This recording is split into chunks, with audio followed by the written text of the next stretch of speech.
Chapter 1-0. The events take place in Chunnan High School for Girls. This school is very famous. She is famous not only for her good education, but also for her excellent students. Ordinary people, boys, consider this place a paradise on earth. Last year, the school suddenly changed its main rule and began to recruit boys, but the students were not satisfied with this development, and they began to get rid of the guys in all possible ways. Since then, the school has become a paradise for girls and a hell for boys. However, ironically, another poor guy was transferred to this school. What is waiting for him? Hell or heaven? Chapter 1-1. Events take place in the city of Chunnan. The guy runs headlong. Two guys are running after him. One of them is called Honkai Yang. He asks his partner where the thief has gone. The other guy replies that the thief turned into an alley, so he suggests waiting for the others. His name is Feng Qin, and he is the main character. Honkai waves it off, saying that the two of them can handle it. The hero also notices that you need to be more careful because the thief may have a weapon.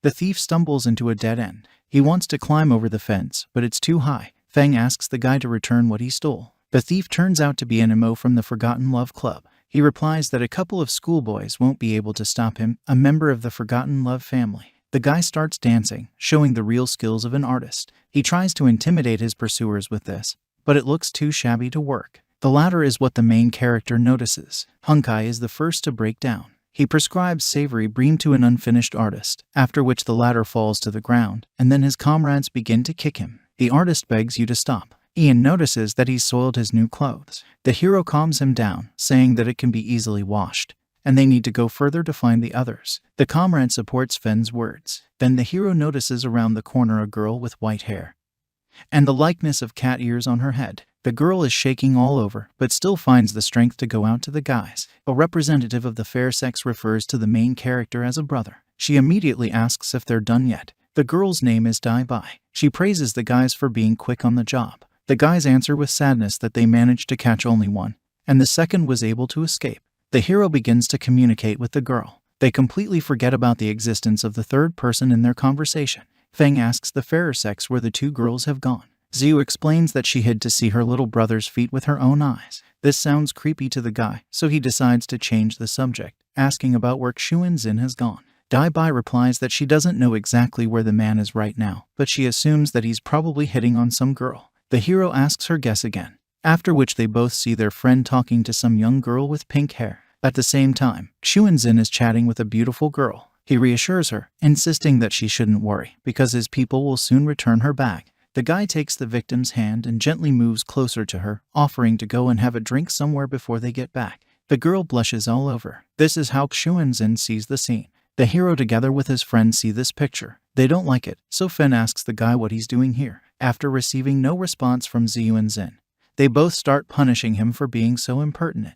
The guy apologizes for his outburst, begging for mercy. The girl whose bag was stolen is named Han Yu Ding. She is a student at Chunnan High School for Girls. She laughs nervously at the comical nature of the situation. The hero approaches her, handing her the stolen bag. The victim sincerely thanks the guys for helping her return the bag. She wants to invite them all to dinner. Fen just shrugs it off, saying that they didn't do anything special. He notices that it's getting late, so the girl should go home. Xuanzin can't believe what he's hearing. He does not want to just let the victim go, because he sees this as an ideal opportunity to meet a beautiful, slender, and rich girl. His eyes literally burn with desire, but the three of them don't share his enthusiasm. Dai Bai's eyes suddenly light up. She claims to have written a short story about little brother Feng's feet. She invites the guys to listen, but they don't want to do it at all. Honkai also recalls that he also participated in this. The girl begins her performance, and the Trinity begins to pray for the end of it. One of them asks to kill him, another prays for an end, and the third claims that he can't take it anymore. My friends understand that it's time to get out of here. The first one escapes Xuanzin. He explains his actions by saying that he forgot to turn off the iron, so he needs to hurry because the whole hut may burn down.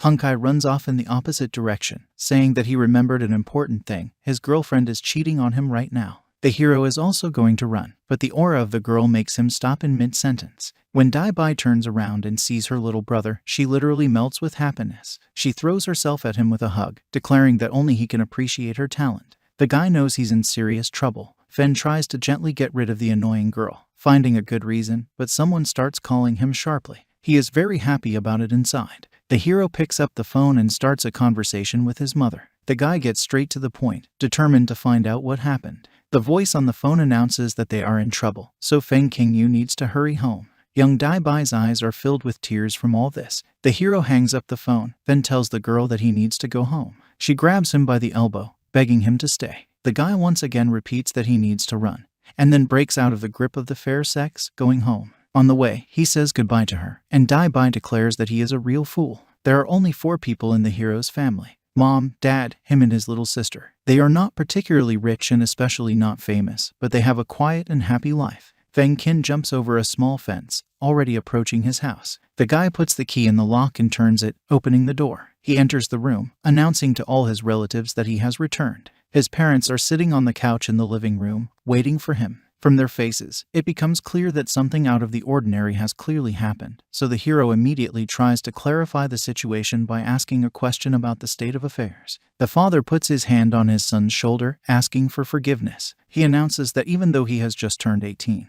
now he will have to take care of his mother and sister. These words unsettle the hero. He's trying to figure out what it all means. Fen's eyes fill with tears. He realizes that the situation is terrible. He hugs his father, then begins to ask him not to despair. He reminds them that medicine has now made great strides, so they can cure his cancer. A man gives a savory bream to his son, sending him to the floor. A blood clot flies out of the hero's mouth. It turns out that the father is healthy as a bull. An adult looks at his child, who has recently entered adulthood. His mind is racing with thoughts of how his son could have thought he was dying. And besides, he's not stupid enough to refuse treatment. Feng Qin rises to his feet, clutching at the bruised spot. He looks at his father with distaste, asking why he hit him. The man answers the question with a question, clarifying why he decided to bury his father alive. The hero takes his hand away from the cheek where his father's hand was left. It finally dawns on him that his father isn't sick. This makes him very angry, so he wants to know what's going on. The man only insults his son, calling him a jerk. The mother intervenes in the conversation, who decides to clarify the present state of affairs. It turns out that 10 years ago, the hero's father took out a loan of 10 yuan and forgot to return it. Because of this, he currently owes the bank 1 million yuan. The woman's words simply kill the hero, who is amazed at the sum he heard. He doesn't understand why the interest rates are so high, so he asks his father where he got the loan, assuming that he got it from the bank at the bus stop. The father makes it clear that in order to pay off his debts, he decided to go to Afghanistan to buy coconuts. He knows it's a good job to make money, but it's a very dangerous job, so he asks his son to look after his mother and sister while he's away. The hero absolutely does not like this, because it is deadly dangerous, so he decides to clarify whether there is any other option to pay off his debts. A grin appears on the man's face, which does not bode well. Feng Qin has his father's hand on his shoulder. The man claims that he knew that he could rely on his son. The mother puts her hand on the guy's other shoulder, and the hero gets a bad feeling. Realizing that now it is impossible to step back, the hero decides to find out what he should do. My father immediately replies that all he needs to do is transfer to Chunnan Senior Girls' School. Feng asks where he should transfer to, and then he immediately explains how this will help his father pay off his debts. When the boy understands the meaning of his parents' words, he screams out the name of this school in horror, knowing full well that a real hell awaits him on Earth. Chapter 1-2. The guy decides to clarify everything that is happening, so he clarifies how his transfer to Chunnan will help with the payment of the debt. The mother explains that the current headmistress of the school was her classmate. According to her, if Feng Qin studied there, he would receive a very good scholarship. The father also adds that if his son agrees to the transfer, they will also accept land for free. The woman sums up, from which it becomes clear that they will not only be able to get rid of debt, but also allow land to get a good education for free. The hero's father approves of this decision. Parents start dancing with joy, because Chunnan Senior Girls' School is an elite educational institution. When the guy finishes his studies, he will become a director in some company, and then find a beautiful and rich wife. Then they'll all be so happy together. The hero thinks to himself that if Lan will study in such an elite institution, then she will really be able to get a good education. He's starting to realize that this isn't such a bad idea. My father snaps his mouth shut. Tears are streaming down his cheeks, and he declares that they have no right to force their son to do such a thing. If he refuses, he will go to Afghanistan to buy coconuts. Tears also appear in the woman's eyes. After such a scene, Feng Qin still agrees to this proposal. The man rejoices at what he heard from his son, stating that he knew that he would not let him down. The hero is trying to comprehend what is happening. The father gets down to business, saying that the headmistress asked the guy to come to her tomorrow morning. The boy turns to his father in confusion, trying to figure out how she could have known he would agree. Then the father, showing a thumbs up, asks his son not to forget the suitcase in which they have already packed his things. This completely shocks the hero, who was clearly not ready for such a thing. Feng Qin finally realizes that he is being evicted from his home. He goes to his room for the last time, remembering that he has to go to the headmistress tomorrow morning. He notes that everything is happening too fast, which is why he does not have time to comprehend everything. In the room, he sees a blue suitcase. The hero swears a little, realizing that the parents really did not lie about this issue. He sits down in a chair, turns on the desk lamp, and then begins to remember everything he knows about Chunnan High School for Girls. 5 months ago, the hero passed by this school. The weather was overcast and it was raining. The guy was walking under an umbrella so as not to get wet. He didn't bother anyone until someone hit the fence bars, startling him badly. This person turned out to be a schoolboy with pink hair who asked for help. He was unwrapped by a girl with red hair. After which, having prescribed a savory bream, she demanded to shut up. She smiled at the hero who happened to witness all this, then dragged the guy by the scruff of the neck back into the building. FJ and Kin, on the other hand, watched the scene in horror, not understanding what it was. 4 months ago, the hero found a similar picture. It was evening then. The leaves had fallen over the sidewalk, and he was moving next to the same fence. This time it was the blonde who asked for help, begging to be released, because he didn't want to die. The guy was grabbed from behind by a woman's hand, and then hit the fence. The blonde only noted that the guy tried to escape after looking at their president.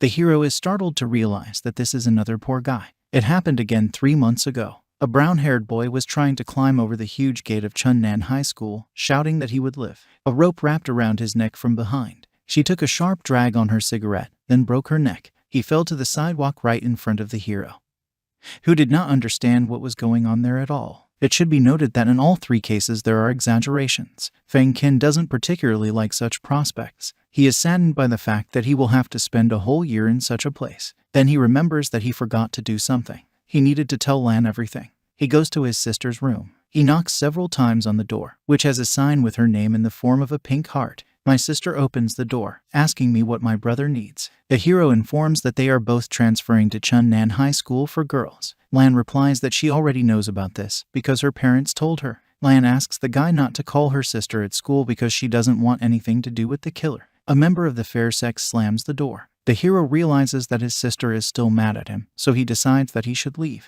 As Feng Qin moves away from the door, Lan opens it, watching his brother leave. Chapter 1-3. 4 girls with crazy eyes stand against the red sky. One of them claims to be hungry. She's already eaten 300 guys, but she wants more. A representative of the fair sex is interested in who will be the first 300, after which she looks at the hero, specifying that he may be the one. Feng Qin opens his eyes and screams in terror. He jerks into a sitting position, trying to regain his composure. After a few moments, he realizes that it was just a dream, although the guy notes that the dream was very scary. He wipes beads of sweat from his brow, realizing that this was some kind of hell, not a dream. A parent's voice from behind the door calls the hero, reminding him that it's time for him to get ready. The guy just says that he remembers everything. After a while, the guy is already standing at the entrance to the school. He is met by security guards at the huge gate, and he is amazed at the scale of this elite educational institution. Men at the entrance wish the hero good luck, advising him to be careful. 2 of them point out that Feng Qin is so young.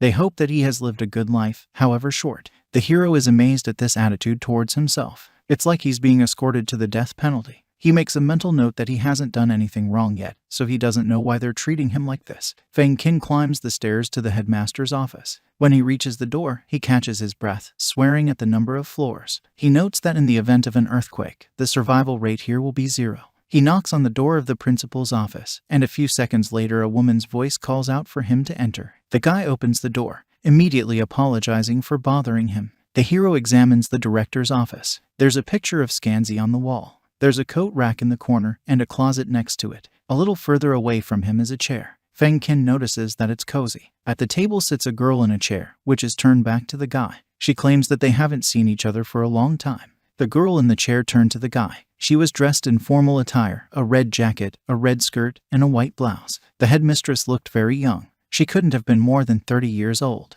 Blonde hair, honey-colored eyes, rounded features, and a slender figure. She greeted Feng Qin with a bright smile. Her name is Lai Sun, and she is the principal of Chunnan High School for Girls. The hero blushed at the girl's words. Steam came out of his ears, and his face turned red with embarrassment.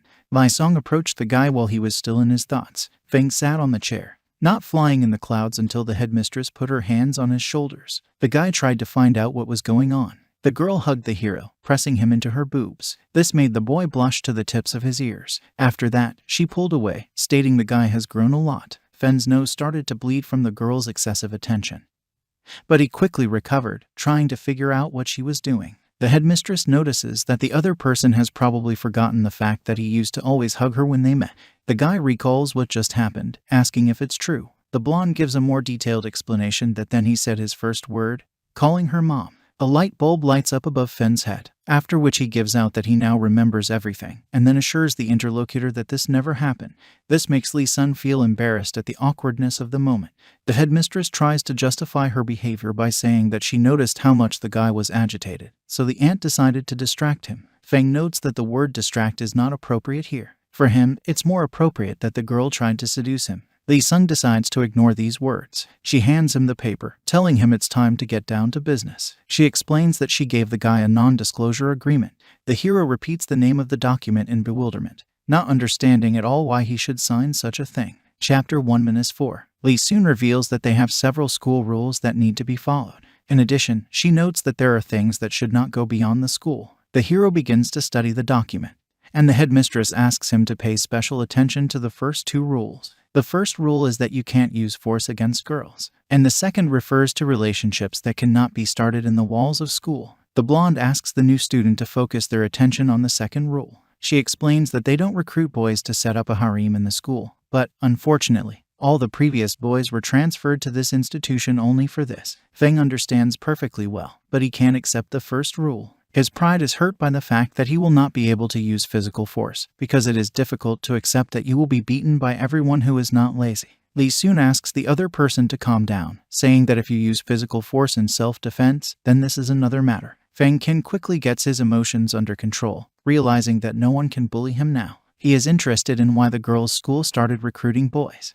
The reason for recruiting boys to a girls' school is very simple. It is narrated by the headmistress. Students at their school spend their days surrounded by other girls, so they are completely unable to communicate with boys. Lee Sun adds that because of this, the fair-sex students at the school began to think that all guys are goats, and their inability to communicate with them only increased the effect. It was because of this that they accepted quite a few guys last year, but all of them were motivated by the desire to enter into relationships with the opposite sex. In the end, this only worsened the already deplorable situation. So this year they are going to accept a limited number of boys, but with good intentions. The headmistress clasps her hands in a pleading gesture, saying that she has high hopes for Feng Qin. Lee Sung asks her boyfriend to help her change the way her students think about boys. The blonde puts her hands on the hero's shoulders. The latter is in complete shock from what is happening. The girl declares that the fate of the school is in his hands, so he must promise that he will try. Feng says he'll do his best. After hearing what she wanted, Lee Sung claims that she knew that she could rely on a guy. She asks him to take his things to the dorm, making a reservation that it is not far from the school. When the hero wants to leave the headmistress's office, the blonde decides to tell him something else important. She asks him not to approach the old abandoned building because it is a restricted area. The girl wants the guy better, so he should not look for adventures on the fifth point. Walking around the school grounds, Feng Qin realizes that it is very huge. After a while, he gets to a huge building that is a men's dormitory. At the moment, there are 0 students there. The hero moves into the dorm. He gets room number 201. He goes up to the second floor and opens the door to room 201. He is amazed at what he sees. Before his eyes is a huge room with several paintings, 2 armchairs, a pair of windows, 1 small table for drinking tea, and 1 kitchen table with a white vase of flowers on it. After a while, the guy finishes unpacking his things. He wipes the sweat from his face and exhales, noting that it was very tiring. Feng Qin looks out the window and sees that the weather outside is bright and sunny. He feels like taking a walk. After leaving the territory of the men's hostel, the hero goes for a walk. He admires the sights that appear before his eyes. He notes that everything in this school is very beautiful. He doesn't even want to think about how much it all cost. After a while, Feng Qin walks out to the water's edge. He is amazed that they even made an artificial lake. Then his eyes fall on the grass. He notices that she's wearing a neatly folded female school uniform with a katana on top of it. A few moments later, a brunette in just her underwear emerges from the water. The hero's eyes sparkle with what he sees. The girl notices the guy. Their eyes touch for a moment, and then they both flush red with embarrassment. They understand that they are in a very awkward situation. Both start screaming in panic, and the fair sex turns around, squatting down and covering all their intimate areas. She asks in fear what the guy is doing here. Chapter 1-5. The hero begins to sharply justify himself. He apologizes, claiming that he was just passing by, and then claims that he didn't see anything. He even clarifies that he definitely didn't see her in a white bathing suit. He apologizes again for bothering me. He invites her to leave without quarreling, noting that he has innocent eyes, so he does not lie. A representative of the fair sex all red comes out of the water to him. She picks up her katana and starts chasing the hero. The guy also offers her to get dressed first, realizing that the situation is out of control, and you will not be able to escape just like that. Feng Qin decides to go for a dirty trick. He stops abruptly, pointing a finger somewhere to the side and declaring that there is a UFO. The brunette is not lost for a second. Interest gets the better of her, and she looks in the direction indicated, and when she finds nothing there and turns her head back, the guy is already gone. She realizes that the boy has deceived her. The girl understands that she missed the impudent man. The guy saw her in a bathing suit. She is very ashamed of this, so she decides that the next time they meet, she will kill the brazen pervert. Feng Qin stops after what time?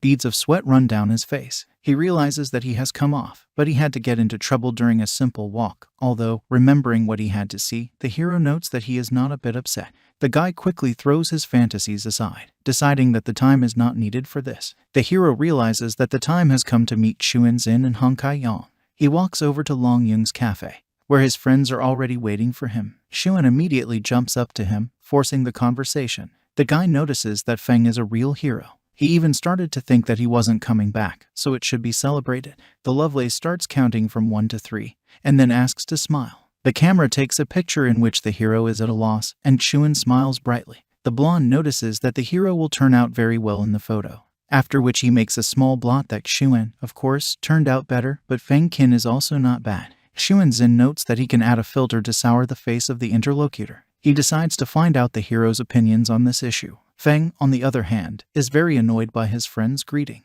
He grabs him by the shoulders, declaring that he will kill him. The hero says that he is already fed up with such jokes of Zion, so if he dies, he will take the guy with him. Go on for a while. Friends calm down. The hero tells what happened to him in a short time. After that, Xuan notices that he has 2 pieces of news for a friend. Since one is good and the other is bad, he asks the hero to choose which one to start with. Feng asks you to start with a good one. A happy smile appears on the face of the comrade, which causes the hero to be apprehensive because he does not understand why Xuan is happy. The blonde says that the hero was lucky with the class. Feng Qin asks for a little more details. Xuan explains that he was in class 1, where only stunning beauties study. The hero's eyes widen, but not in surprise. It's just that it's not good news at all, but rather neutral, so he decides to move on to the bad news. Xuan says that all these girls are like roses with thorns. After this, Feng asks his friend to express himself more clearly. It turns out that last year, 300 brave guys transferred to this school, and a third of them got into class 1, but none of them ever returned. When the other guys found out about it, they tried to escape, but they still met the same fate. Among the class, there are several girls who were nicknamed the 4 Witches. One has light blue eyes and pink hair. She wears a short-sleeve shirt and a tie. The other has dark blue hair. Her bangs cover her right eye. She also dresses in a school uniform, but prefers to wear a thin windbreaker on top of it. Her eyes are lavender in color. She is presented in a sleeveless blouse that bears her thin shoulders. The last girl has light blue hair and green eyes. Unlike the other witches, she has short hair and wears sportswear. Feng Qin mentally understands that the situation will be very difficult. The hero notices to himself that with these 4 girls you need to be careful. At this time, Xuan decides to tell one more important detail, assuring that he has not yet spoken. He says that you need to be careful with other girls, too, because they have more than 100 ways to get rid of guys. This news causes a storm of indignation in the hero. He shouts nervously at his friend, because it's hard for him to believe what they're saying about school. He doesn't understand why girls are involved in destroying guys, because he believes that they should spend time on homework or lessons. On the other hand, the main character seriously thinks about the words of his friend, because if everything that Xuan said is true, then his affairs are very bad. He sweats nervously, realizing that there was no point in lying to his friend. The realization that he can't sit back comes quickly enough. Feng Qin understands that inaction will lead to sad consequences for him, so he decides to come up with a plan for how he should proceed. Chapter 1-6. The phone lying on the nightstand abruptly starts ringing. It sets the alarm for 6 in the morning. Feng Qin quickly jumps up from the bed. He immediately gets to his feet,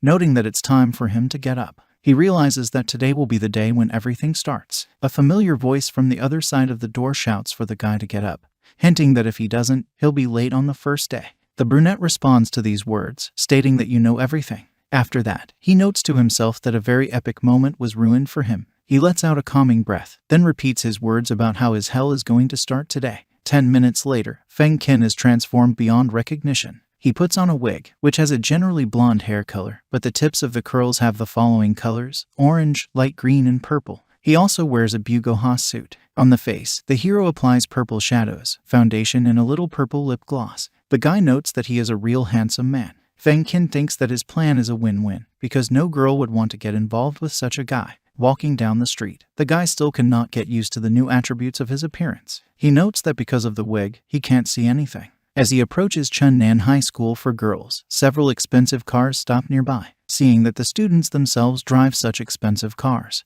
the hero understands that very rich people study here. In his mind's eye, he thinks about how strange it is that they don't come by helicopter yet. At this moment, as if despite his thoughts, a strong gust of wind rises, and a red helicopter begins to land from the sky. Then Feng Qin almost gets an electric shock, because he is horrified to realize that someone is actually arriving at the school by helicopter. The guy makes a hand gesture to his face, very much feeling the fact that he was not at ease. Seeing expensive cars and a helicopter, he begins to feel like a real homeless person. Feng Qin quickly regains his composure, realizing that he might be late for class if he didn't hurry to class. Then he hears a woman's voice from the side, which requires no one to run. The hero looks closer and sees a girl in a school uniform with a katana in her hands. She has long black hair and expressive dark eyes, and wears a disciplinary committee armband on her shoulder. Feng Qin realizes that this is the same girl he met at the lake recently. The hero does not like it at all, because everything looks like some kind of joke. The guy hides behind a pillar, trying not to show himself to the girl. He notices that a representative of the fair sex is a member of the disciplinary committee. Feng Qin tries to figure out what to do, because if she recognizes him, he will definitely be a dead man.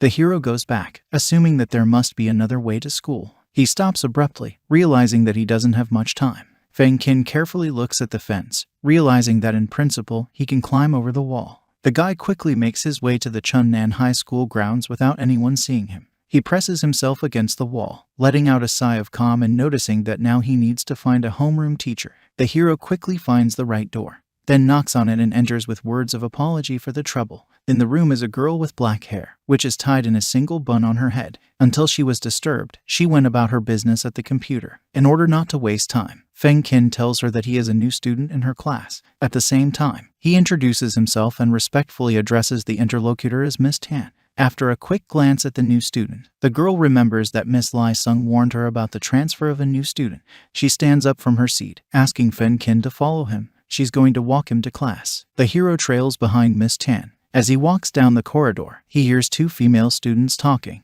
One of them says that the guy is new to school. Her friend also notices that the hero looks quite strange. Feng Qin is fast enough. It gets to the class marked Odin. When the boy enters the classroom with the homeroom teacher, there is absolute silence. Miss Tan asks the class to pay attention to themselves. The hero is standing at the board at this time. The girl introduces the new student, showing her hopes that the female students will make friends with him. At this point, Feng Qin decides to act according to his plan. He gives a crazy look, confidently introducing himself and saying that his favorite hobby is a good fight.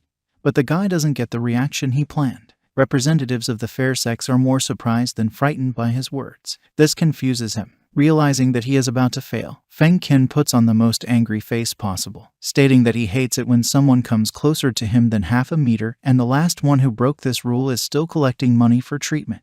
At the same time, it becomes clear from the hero's face that he is asking everyone present a question about whether he is expressing himself clearly. The reaction of the students again breaks all sound logic. They start saying that he is a real man, and someone thinks he is very cool. This causes dissonance in a guy who doesn't understand what he's doing wrong. Feng Qin continues to make a vicious face, horrified by what is happening. He doesn't understand what's wrong with these girls, because, according to his logic, they should have been scared. Chapter 1-7. After listening to the new student's speech to the end, Miss Tan nervously asks him to sit at an empty table next to Han Yuding. There is absolute silence as Feng Qin walks over to his seat and sits down. In his mind's eye, however, he notices that he feels somewhat awkward. The guy wonders what he should do. Then he remembers his first priority, which is to find the 4 witches. They decide to introduce all 4 witches to us. The first witch is called Moya Zhao. This is a girl with red hair and deep burgundy eyes. She has a haircut in the form of a square on her head, as well as small cans, which are almost invisible. The second witch is Wei Wei Tong. She has pink hair that hangs down to her waist, expressive blue eyes that can easily drown, and very large pineapples under her neck, the size of which can be envied by many. The first two witches watch the hero with interest. The third witch is called Tong Fei Lu. She has short blue hair and green eyes. She is very dissatisfied with the appearance of the opposite sex in their class, which can be read on her face. The size of her bumps is not inferior to the size of YY Tong. The last witch is a girl with dark blue hair. She doesn't pay any attention to what's going on around her, completely focusing her attention on the console in her hands. The right side of her face is framed by bangs. Unlike the other students, she wears a thin windbreaker with long sleeves over her school clothes. Her name is Saioksu Nango. Looking around at his surroundings, the hero realizes that all his classmates are really real beauties, but he decides not to lose his vigilance and be very careful with them. He turns his gaze to the woman next to him. He greets her, then notes that she seems familiar to him, so he asks if they haven't met anywhere else before. Han Yu-ding is greatly startled by the other person's words. She panics and says that they haven't seen each other anywhere, and that the other person has confused her with someone else. The representative of the beautiful with pink hair begins to tremble all over under the guy's gaze. There's an awkward silence. At this time, in the student council office, the girls are discussing the fact that a new boy has been transferred to their school. A girl with yellow eyes and blonde hair is sitting at the table. In her hand is a glass of some liquid. She rocks it like it's wine. This is Linya-sun. She is the president of the student council. The blonde notes that it is true that a new boy was transferred to the school because her mother did it. Meanwhile, the brunette, who became the first girl that the hero met at school, thinks about the words of the head of the student council. It seems strange to her. The fact that the guy was transferred personally by the headmistress, so the girl is interested in him. Suddenly, the girl is handed the guy's personal files. The brunette begins to remember the appearance of the pervert who caught him at the lake, and the new one, after which she realizes with horror that they are the same person. A member of the fair sex who handed over Feng Qin's documents notices the reaction of her friend, hurrying to find out if she knows this guy. The brunette starts babbling about the fact that she doesn't know him, but he just seemed familiar to her, after which she adds for greater persuasiveness that she doesn't know any guy at all. Linya-sun notices that since there is a boy in their school now, they should get rid of him. The two girls who were standing nearby and heard this disagree. One doubts this, because it has a chance that the boy will be normal. Another notes the important fact that the guy was transferred personally by the headmistress, so if you try to remove him, it's better not to do it openly. The student council president has to agree with these arguments. The blonde suggests just watching the newcomer from the side, because there is a possibility that they will not even have to interfere, because he got into class 1, in which he will have to face 4 witches. Friends approve of this decision, calling Lin Yu-song a genius. The student council president tries to hide his embarrassment by saying that the female students can go. Linya-sun and the green-haired girl remain in the room. The headmistress's daughter clarifies what the girl needs. And the headmistress, in turn, notices that I know perfectly well that she is allergic to alcohol, so she does not need to pretend that she has wine in her glass and not grape juice. These words anger the blonde, who claims that she just likes to drink grape juice from a glass. Chapter 1-8. The homeroom teacher tells the students that the first thing she needs is for someone to help her bring textbooks to the entire class. Since there is only one male representative in the class, she politely addresses Feng Qin with this request. The hero is surprised by this, so he still decides to help, realizing that he has already been given the first assignment. Miss Tongfei suggests that Feng Ke can help the newcomer. The blonde refuses, saying that she doesn't feel well today. In fact, she was being glared at menacingly by the pink-haired neighbor who volunteered to help Feng Qin the next moment, assuring her that she would go along with him. Seeing the unusual state of the girl with pink hair, the guy assumes that she is being bullied. Outside in the corridor, Feng Qin starts a conversation with Han Yu-ding. He reminds the fairer sex that they met a few days ago. He tells her that he helped return the bag to her. The interlocutor nods to indicate that she remembers, then thanks the hero again for this and suggests that we talk later. The hero has no choice but to accept this offer. Feng Qin ponders the situation to himself. He understands that it would be strange if a guy who has just been transferred to a school where they hate guys starts talking to one of their classmates. The hero exhales heavily, realizing that it will be very difficult for him to communicate with girls. Noting that it has become boring, the hero decides to sit on the phone. Opening the notifications, he sees the Qiuzhang news, which says that a 1,000-year-old golden Buddha statue was found, and when it was opened, an unknown spirit got out. After reading this notice, Feng Qin thinks to himself that this is some strange news. During a break, Han Yu-ding approaches the guy. She turns abruptly to either side, feeling very shy as she does so. Realizing that no one is around, she apologizes. This behavior of the fair sex strikes the hero, so he rushes to find out what she is apologizing for. The pink-haired girl explains that she apologized for not wanting to talk to him before. She begins to mumble something, trying to find a more or less common reason, but the hero decides to take everything into his own hands. He assures that he understands everything perfectly, so the interlocutor should not worry about this. In addition, he claims that he does not resent her at all for this. Feng Qin suggests pretending in front of everyone that they don't know each other, but in fact, they will be friends. The guy makes allowances for the fact that all this will be with the consent of the interlocutor. Han Yu-ding says she doesn't mind. At the same time, 4 witches gather in the hallway of the school. Moya Zhao notices that the newcomer seems to be wary of them. Tong Fei Lu speculates that the reason for this may be that today is only the first day of his arrival at school. After that, she decides to ask her friend Xiaoxu Nangong for her opinion, but Nangong Xiaoxu doesn't say anything. Chapter 1-9. The friend repeats the question again, wanting to know the opinion of the friend, and the friend, in turn, lays out the cards on the desk. She pulls out one of them thoughtfully, then gets nervous because she doesn't quite understand what it all means. Unexpectedly, the 4th witch says that they should leave this guy alone and let him finish this year in peace. This puts the other 3 witches in a stupor, while Nangong Xiaoxu herself leaves her friends. Moya Zhao is surprised by Nangong's behavior. She doesn't understand what happened to her, noting the fact that she's never seen her like this. Wei Wei Tong assumes that their friend has guessed something unusual on her cards. A member of the fair sex with pink hair asks an important question, whether they will listen to the advice of Nangut or not. Moya confidently declares that this will not happen, because it will mean that all their hard work last year was for nothing.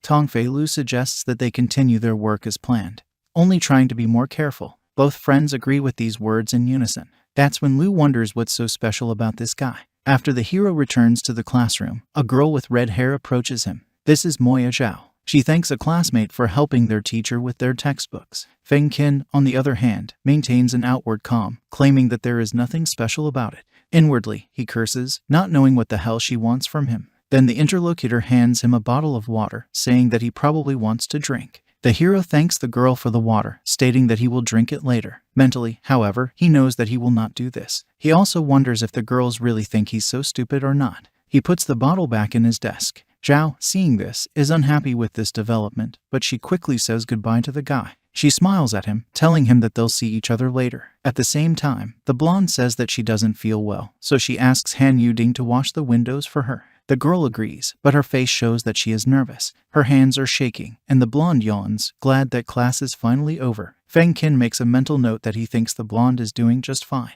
Chapter 1-10. The hero stays after school to help her friend with window cleaning. Han Yu-ding shyly thanks him for this, and the guy only says that the girl should let him know if she needs help again. From these words, the fair sex representative bows her head, embarrassed and blushing, but still squeezes out the words of acceptance. Feng Qin returns to his room. He takes off his clothes with a heavy sigh. The hero wants to take a bath after a hard day of school. At this time, a brunette with a katana, who is a member of the disciplinary committee, bursts into his room. She declares that the hero is a dirty pervert and is ready to tear him to shreds, claiming that she has been looking for him for a long time.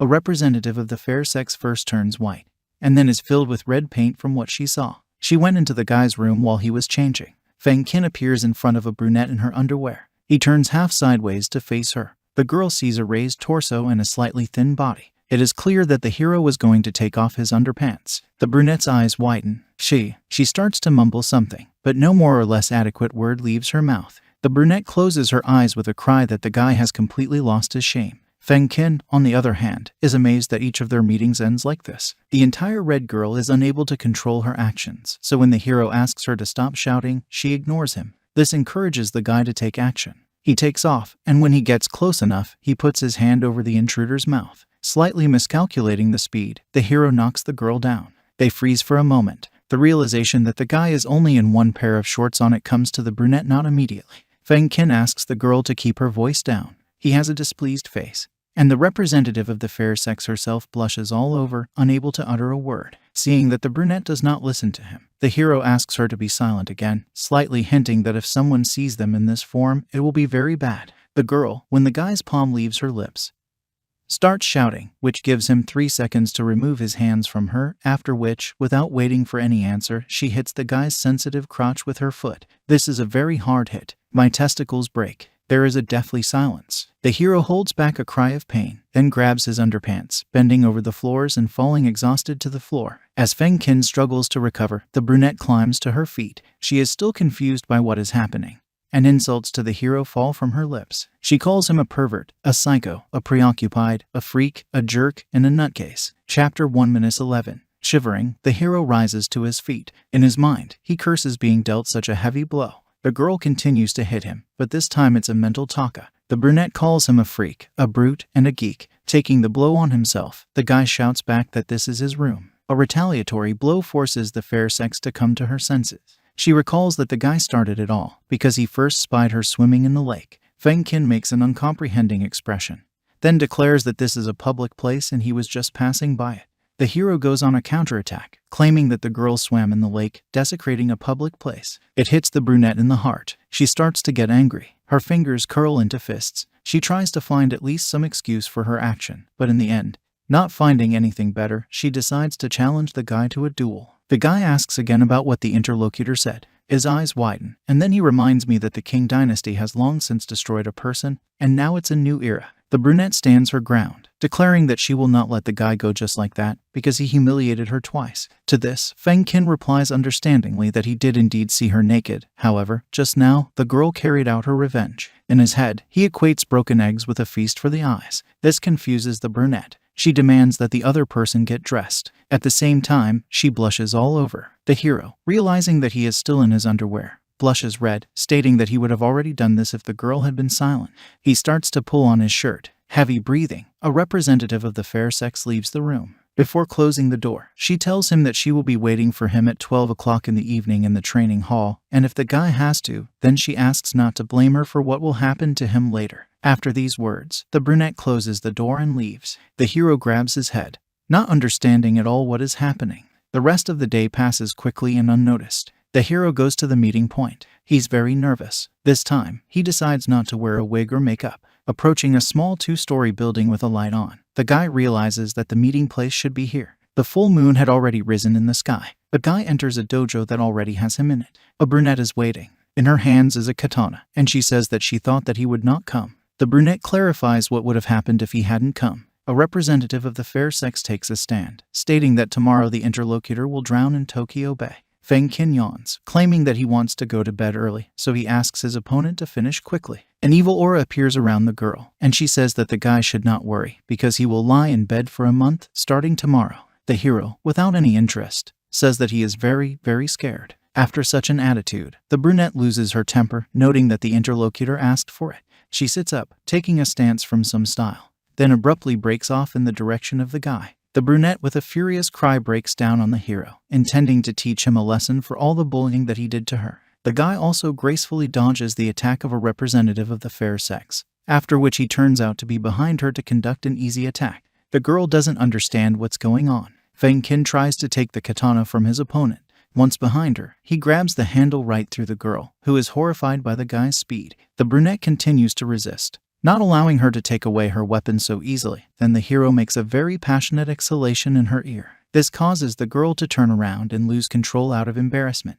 This is exactly what the guy needed, who immediately takes control of the katana. The brunette lets go of his opponent, causing her to land on the floor. The guy crouches down next to her, claiming that he won this duel, so he demands that the girl does not bother him again. After these words, Feng starts to leave, but the brunette says that she is not finished yet. At the same time, she is all confused by this development of events. Feng glances over his shoulder, saying that if this happens again, he won't joke with the girl anymore. This introduces the fair sex into a stupor. She just got to her feet, catching the other's gaze, which read the seriousness of intentions. The girl falls back to the floor. She is angry because of her weakness. Her teeth start to grind, and the guy just notes that she should watch herself. Feng Qin returns to his apartment, where he immediately plops down on a sofa with 2 pillows. He notes to himself that the new semester begins with a thrill. The hero lies down on the bed, thinking that the brunette will bother him again, because finally she confidently told him that next time she can beat him. Then the other side of the girl appeared before Feng. She was absolutely weak and defenseless when she made such confident speeches. Her cheeks were flushed with embarrassment,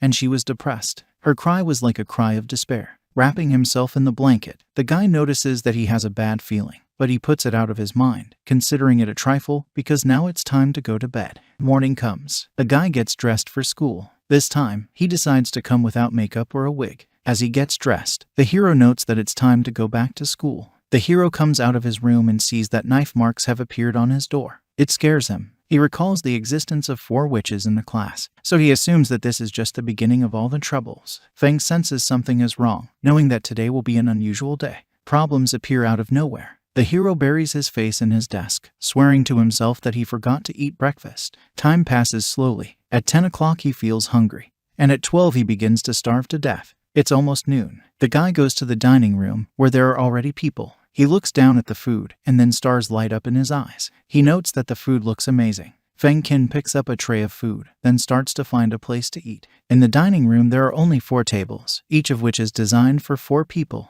The hero notices that he was lucky because one of the tables is free, so he decides to sit down at it, so as not to disturb anyone. There's an awkward silence. All representatives of the fair sex begin to look askance at the guy. The hero also has questions about why the air froze. He doesn't like everyone looking at him. Then a voice from behind asks if the guy knows this is his place. The brunette enters the dining room and says the last words. She has green eyes, and she looks calmly at the troublemaker. Chapter 1-13. Fen's eyes start to spin. He notes that this girl is a real beauty. The brunette also asks if the guy is finished. The hero also apologizes, assuring that he is sorry. After that, the representative of the fair sex demands that the guy leave and not touch the lunch without her. Fen Qin replies that he will just change the place. The brunette claims in response that all the seats are around her, so he can't sit anywhere. This begins to make the hero very angry, who is dissatisfied with what is happening. The hero decides to act boldly and decisively. He gets up from his seat and approaches the impudent girl. He asks her what would happen if he sat at the same table with her. Then he asks her if she will kick him out. Other girls start burying the new boy because he dared to stand up to choose Ioyi. The brunette herself notices that Feng Qin is a very interesting boy.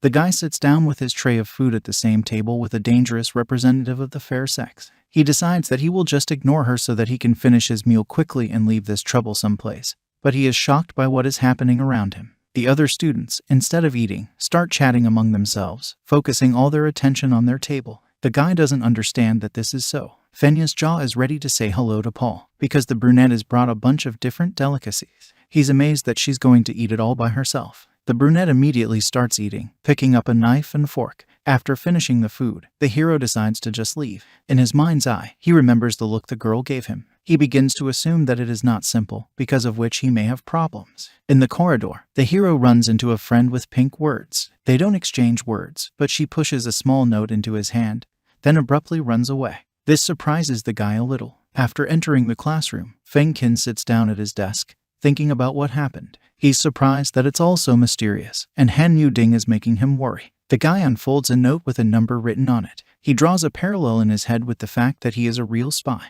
When the lessons are over, the hero returns to the dorm, where he immediately dials a number on pieces of paper. He immediately tries to find out why Han Yu-ding is acting so mysterious. In response, the girl shouts that the guy has big problems. The guy asks what the problem is. The friend also explains that today the hero offended a girl who has a very impressive family. The guy also says that a friend should not get into his head, because he is already offended. He asks her to have a good rest. After saying this, Feng Qin hangs up the phone. He doesn't believe that the girl is really strong. To him, she's a crazy kid with a silver spoon or a gangster lady. The guy notes that he is very angry. Besides, he doesn't understand that she can do it. He suggests that perhaps castrate. At this time, a person from around the corner throws a can of gas into the room. Feng Qin falls to the floor, panting. He can't move, and in his mind's eye, he notes that he's a good actor, so someone should save him. Chapter 1-14. The hero has a very bad headache. Feng Qin doesn't understand why his bed is so hard. Then he abruptly realizes that he hasn't been sleeping.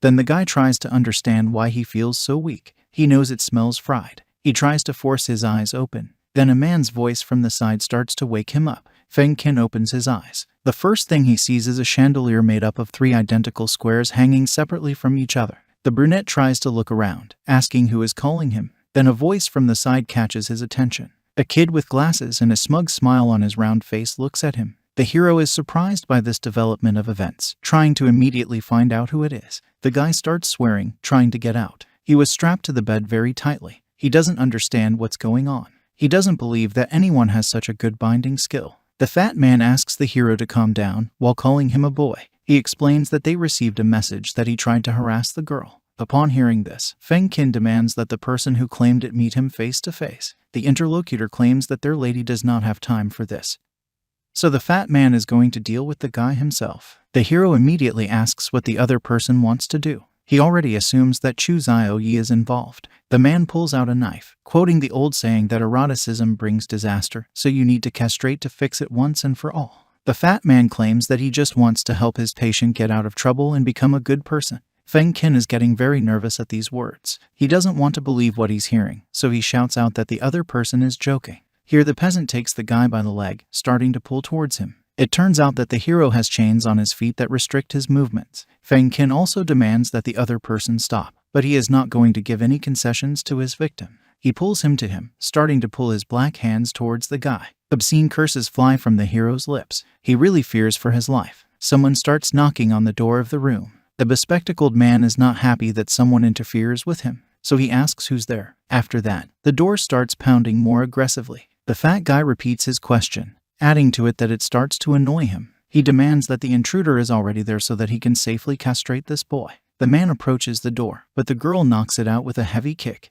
This is the same girl that the hero recently pointed out to her place. She also carries a wooden katana. She wears a black short skirt and a white short-sleeved t-shirt that shows off her flat tummy. The door slams into the fat man's face, shattering his glasses. A member of the fair sex enters the room, finding a doctor knocked out and a guy who is tied to the bed, and his pants are half pulled down. The brunette freezes from shock for a couple of moments, and the hero does not believe in his luck. The girl, seeing all this picture, is amazed that Feng Qin is tied up. She is in a hurry to find out why this is so, but the hero at this time begins to think about the worst outcome for himself. To himself, he reflects on the fact that trouble does not come alone, so in his thoughts he asks two logical questions.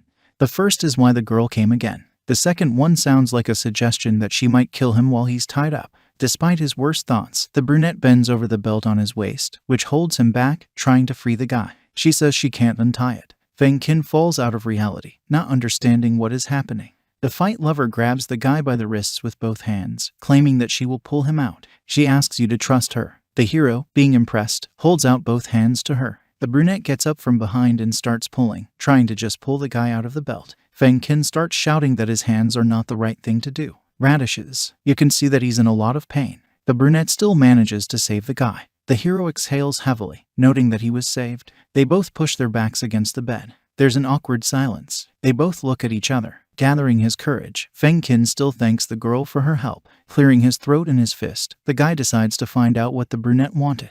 A member of the fair sex also admits that she was careless last time, but this time she will definitely kill him. These words unsettle the hero. He marvels at what he's heard, wondering if he can just give up. He also emphasizes that the girl is very persistent. Chapter 1-15. The brunette perceives the silence in response as accepting a challenge, so she offers to go to the training room. The hero begins to sweat, realizing that he does not want to play with death. She slumps to the floor. Feng Qin is shaking all over as he lies on the floor. He's sweating profusely as he realizes that he still has the freak's drugs in him. The girl sees that the guy is all tense. He reaches out to her, asking if she wants to hit him. She also emphasizes that this is disrespectful to the fight. The guy's head snaps to the floor. This makes the brunette's eyes widen, and she rushes to check if everything is all right with the guy. Feng Qin abruptly gets to his feet. He is still dripping with cold sweat, but he changes his style, becoming a righteous swordsman. He assures me that he is fine, and that he is ready to die in battle by the sword of the interlocutor. The wooden katana of the fairer sex plunges into the floor. The brunette also says that noble people do not fish in non-calm waters. The guy is secretly glad that he doesn't have to fight. The girl walks out the door, noting that if the guy is still not feeling well, then he should go to the first aid station.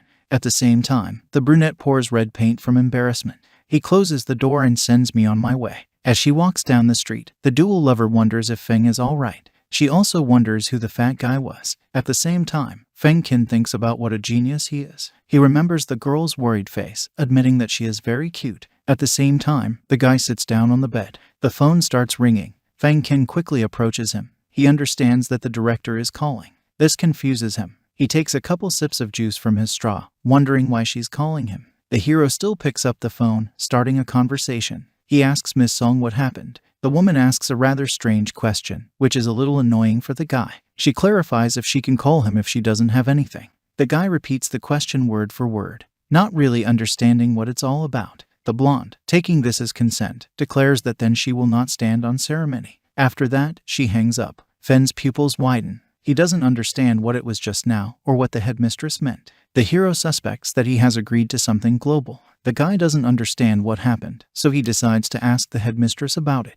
He dials her number, asking her to tell him what she's talking about, but just then there's a knock on the door. He goes barefoot to open the door for a new guest. The hero goes to the door, then pulls the handle, opening the door halfway. A girl with blonde hair is standing outside the door. Chapter 1-16. Feng Qin blinks his eyes in embarrassment for a few seconds, after which he starts to panic, not understanding what's going on at all. The director stands in the doorway and greets him. The hero staggers back, asking what she's doing here, but the small suitcase behind her gives us a strange hint. The woman replies that she came to see the guy. The brunette doesn't really believe this, so he immediately asks if she has some deceptive task for him. The blonde assures that this is not a difficult task, but the hero does not allow the interlocutor to finish, stating that he refuses to do so. The director doesn't say anything. She goes to the guy's apartment, sitting down on a comfortable chair. The director explains the situation. It turns out that their school is going to hold a walkout, and each class decided where they should go. The blackboard also allows them to go to the same place to cut costs,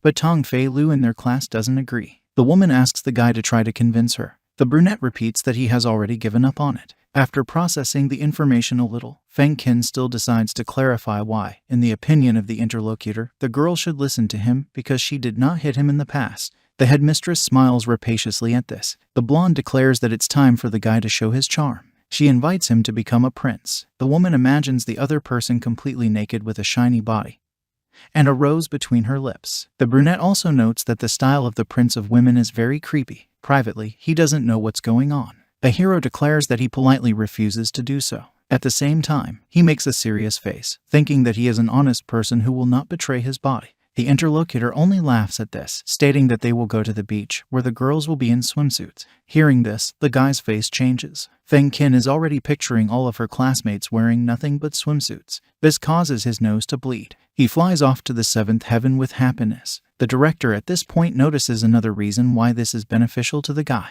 It turns out that if the trip goes out of budget, then their stipend will drop. Feng Qin abruptly jumps to his feet, realizing that he has no other choice. After all, he went to this school in the first place because of a scholarship. The guy declares that he will do it reluctantly and not even for viewing swimsuits. The blonde notes that this is perfect. She asks the guy to convince the girl before the weekend on it. After that, the headmistress declares that she will go on business for a few days. She asks that the interlocutor does not miss her. The hero begins to worry about this. He mentally understands that Tong Fei never talked if fighting worked. The brunette realizes that the girl always resorts to violence, so he thinks about just having a duel with her. At the same time, in the women's bathroom, girls communicate with each other while taking a shower. Moya Zhao asks her friend if she has heard about Feng Qin escaping Chu Zioyi's revenge. Chapter 1-17. Three witches throw towels over themselves, starting a conversation. Wei Wei Tong notices that the newcomer even destroyed the staff sent by his friend. Tong Fei Lu also claims that he didn't drink Moya's drink either, noting that this time the guy was very wary. Moya Zhao offers to meet him in a secret place and just strangle him. Tong Fei Lu doesn't quite understand how her friend is going to do this. At the same time, she continues to take a shower. Moya Zhao gets up from her seat and sneaks up behind the girl. She abruptly grabs Tong Fei Lu's pineapples with both hands, stating that she needs to use this to strangle him. Moya Zhao asks you to trust her, and then the blue-haired girl can do it. After a few moments, the first witch detaches herself from her friend, because the latter has given her a good punch on the head. Wei Wei Tong also decides to intervene in the conversation. She notices that Qin is very alert, so it might not work on him if they take the initiative, so she suggests waiting until the cat jumps on its own. Moya agrees to this while Tong Fei Lu tries to recover from her friend's abuse. She's breathing hard, blushing as she does so. The next day arrives. The hero opens the door and enters class 1-2. The classroom is very noisy. 4 witches are sitting together. 2 of them are standing together, and 2 of them are sitting. 3 of them smile, but the 4th witch, who advised her friends not to go to the guy, calmly continues to play the console. Feng Qin takes a chair and sits down in front of one of them. He asks if he can talk to her about STN. Tong Fei Lu answers what he wants. The guy politely asks the girl to go for a walk with. The main group is near the beach. At this request, Moya Zhao and Wei Wei Tong approach him from both sides from behind. They cringe at this. The classmate replies that this is not his business at all. After that, 2 witches step on someone's feet. It turns out that they stepped on the feet of Tong Fei Lu, who immediately tries to understand why they did it. But when she sees that her friends make expressive eyes in unison, she freezes for a few moments, not quite understanding what it's all about. It dawns on her quickly. Tong Fei Lu agrees to this proposal. And the hero already begins to talk about how if she does not agree, then he can. However, the meaning of the interlocutor's words reaches him. He asks her again, puzzled, what she said. Chapter 1-18. The guy inundates the student with a number of questions. He doesn't understand why she agreed to this so strongly, so he asks again if she agrees. Tongfei Lu also repeats that she has already agreed, so now the interlocutor needs to get away from her, because he has already stopped talking. She waves him off with a wave of her hand. The brunette, still in shock, decides to leave. Feng Ken mentally begins to reason why she agreed to do so. He understands that the answer was given too sharply, so there is a high probability that this is a conspiracy. He abruptly cuts off such thoughts, considering that swimsuits are the key right now. Meanwhile, Tongfei Lu demands information from her friend about what she's up to. Moya Zhao doesn't quite understand why the guy invited her to the beach. In response, the witch points her finger at her friend, stating that all this is because he does not want anything good for the girls. Moya clenches her fist, claiming that's what she meant. Catching her wave, Faye suggests exploring an ancient tomb that may be full of monsters. Three friends are frightened by this proposal, stating that the girl should stop imagining terrible scenes in her head and start thinking like a girl. Moya Zhao tries to push away the thought of being chased by a ghost. She understands that the perception of her friend is upside down. Then Wai Tong notices the fact that the guy is really up to something bad. Then it won't be easy for them to get to him. Faye finally gets the message that her friends were trying to convey. The three witches begin to grin predatorily, realizing that they have unraveled the plans of the ugly boy. Nangong Xiaoxu, looking at her friends, doesn't say anything. She just sighs heavily, realizing that they didn't listen to her. The bell rings for the lesson, but the hero still decides to dial the director to inform him that he has finished everything. When he talks about it, the blonde is amazed at the speed with which he did it, so she clarifies whether the interlocutor is lying. The guy also says that he overcame great difficulties to convince Tongfei. He emphasizes that it was hard for him, so he asks the woman to give him another bonus. At the same time, Song is lying in the bathroom completely naked. She assures the other person that they will receive a bonus when she returns. After putting down the phone, Feng Qin starts to think about what kind of bonus he will get. He is confident that at least a good hot pot meal is provided for him. From his reverie about the future, the boy is pulled out by the sound of the door opening, which did it right in front of his nose. He goes inside, greeting those inside and noting that the door is unlocked. He takes a step into the room and sees the brunette changing clothes. Her skirt is slightly lowered, so that her shorts are visible, and only her bra is on top, which she is trying to take off. It turns out to be Chu Zioye. The girl turns her surprised gaze to the guest. The hero is struck by lightning. She freezes, becoming a stone statue. He's definitely in good shape now. Chapter 1-19. Feng Qin doesn't understand why Chu Zioye is here. This is becoming a very unpleasant coincidence. On the face of the girl keeps absolute poffagism to what is happening. She stares at him for a few seconds, not even bothering to cover up. The hero covers his face with his hand, not knowing what to do. The brunette understands that he is in deep trouble, because the last time she almost killed him, castrated it. She wonders nervously what he should do. The representative of the fair sex also puts her hand in the bag, starting to dig in it.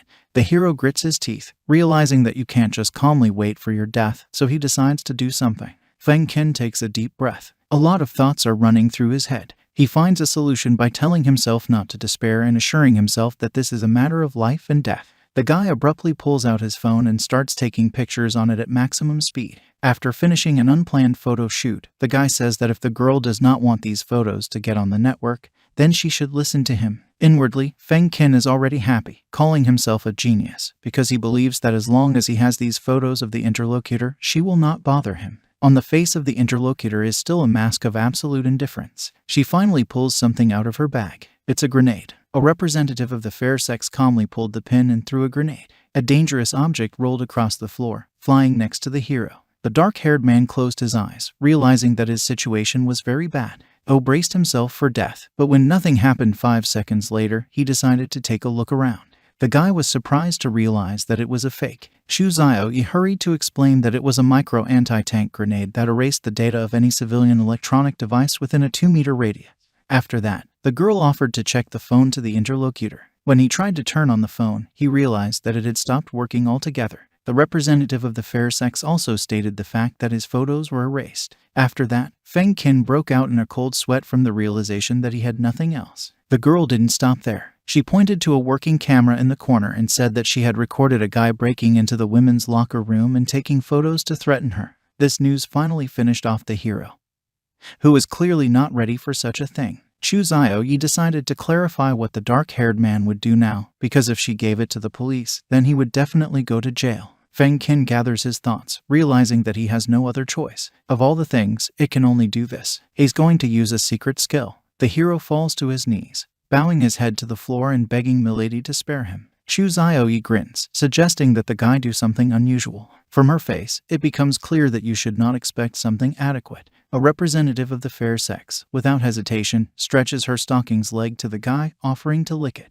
Chapter 1:20. The guy sticks out his tongue, intending to comply with the girl's request, but a handsome guy with blonde hair and a black suit walks into the locker room. He says it's time for Milady to go to class. At the same time, he makes a bow, not paying any attention to the hero. Chu Zio-yi looks at her subordinate, who is humbly waiting for her, and then looks at the guy on his knees, who is making eyes at her, literally begging for mercy. Chu Zio-yi decides to spare Feng. She is about to go change, so she informs him that he can go now. The hero flies up on the spot, declaring that he is already leaving. While the guy has not yet left, the fair sex representative rises from her seat, noticing that in the future Feng will not say no if she needs him. The brunette can only accept these words. Running out of the women's locker room, the guy exhales heavily, trying to catch his breath. He realizes that he is seriously hit, because Chu Zio-yi seems to have stuck an arrow in him. The guy doesn't know what to do, already assuming he's finished. Then he abruptly corrects himself that he would have been finished if it hadn't been for that butler. A logical question pops into his head. Why would he suddenly decide to help him? At the same time, Chu Zio-yi notes that Lawrence didn't show up earlier, so as not to stop the newcomer, and waited until she did something, and then helped him leave. A representative of the fair sex says that it was very insidious. The butler is doubtful that it was even a little insidious. The word really in his performance introduces the girl into dissonance. The hero wonders how Chu Zio-yi is going to pursue him.